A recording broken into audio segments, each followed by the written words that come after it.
Avid drinker and smoker, Guatemalan Holy Sanson helps the poor, the outcasts and all those who do not rely on anyone. For that he's so loved in Central America. Parking near the church catch on fire, but shamans can rely on.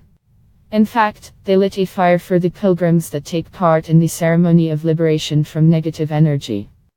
Among the parishioners who came with their families, and older believers, you can see groups of youngsters, who soon expect to meet at the police station than in the temple. Alcohol, as I know, has always been part of the religious ceremonies of the Maya, because it helps believers to achieve similar to the trance state, also known as intoxication. The temple in itself is a fascinating place, and I stop at the entrance to look around. I can see how fortune tellers' bandanas clutching the newly arrived pilgrims, fighting for their attention with the merchants' church Wisnian beads. The air is heavy with smoke. I can smell the incense, tobacco and cypress, caustic cocktail, flavored with the sweet smell of freed sugar, which is used as the basis for ceremonial fires. Ayala and I are hiding from the smells inside the bluish white of the temple. Hundreds of believers were lined up before the altar on which solemnly sits the San Simon. Dressed in a black suit, black tie and dark brown sombrero, with a manly handlebar mustache, resemble either a cowboy or a gangster, wholly sharply discordant with the statue of the Blessed Virgin Mary. The faithful climb the steps to the altar and talking with the Holy Spanish and Mayan languages. Their abundantly watered figurine of rum and putting it on her lap tobacco. San Simon, obviously, is not alien to human weakness. Interestingly, over the face of the holy veil hanging plastic, which, according to kind, should stop overzealous pilgrims, which can be inserted into the mouth of the San Simon lighted a cigarette, which given the number of Roma everywhere is pretty dangerous. But we know a little bit about that. When the Spanish conquistadors arrived in the land of modern Guatemala, they destroyed the written records of the indigenous religion. Because the only faith which they recognized was Christianity. Catholicism was imposed by the Mayan people, but they never abandoned their religion, explains Ayala.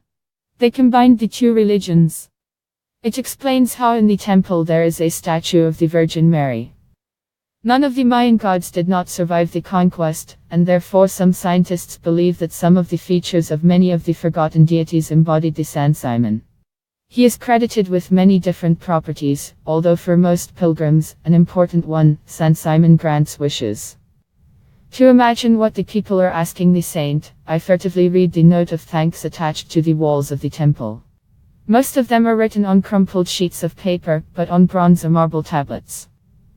This is not the only sign the author is grateful to the saint for the early release, although many other San Simon thank you for material goods, cars and homes. This contrasts markedly with notes that say about healing the sick relatives. We came to thank the San Simon because he helped us to find a job, Byron said. Instead of cigarettes and alcohol he gives the holy flowers. We drove 2 hours here. And come every year. Guatemalteca Highlands is the spiritual home of San Simon. In most villages, where he worshipped his statue is passed from house to house. As Ayala says, the church in San Andres Coppa is the only permanent home of the saint. At Street, Simon the reputation of a tombow. Once, according to legend, several fishermen asked him to watch their wives that they are not unfaithful to them while they were at sea. There are two versions of what made San Simon. According to one, he still prevented Perlubski, but the second says that the saint himself started in debauchery with women of the fishermen. These myths confirm the contradictory nature of the San Simon, and today dwells in a kind of gray area between morality and sin. This is what probably makes it so popular among those who have the law-complicated relationship.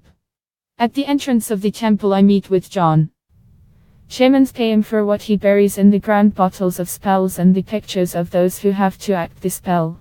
John is 12 years old. Had a long chat with John. We don't have, because the courtyard of the temple begins a ritual of black magic, during which the fire, it seems, to throw cans of sardines. I'm afraid to get under the spray of sizzling oil canning. I have been trading here for more than 30 years, says a small woman, bent under the weight of your goods. I suffered a stroke, but every day I spent hours going to the temple. I pray to San Simon to send me buyers, she explains, by selling me a keychain with the mustachioed saint. Everything I sell is a blessing from San Simon.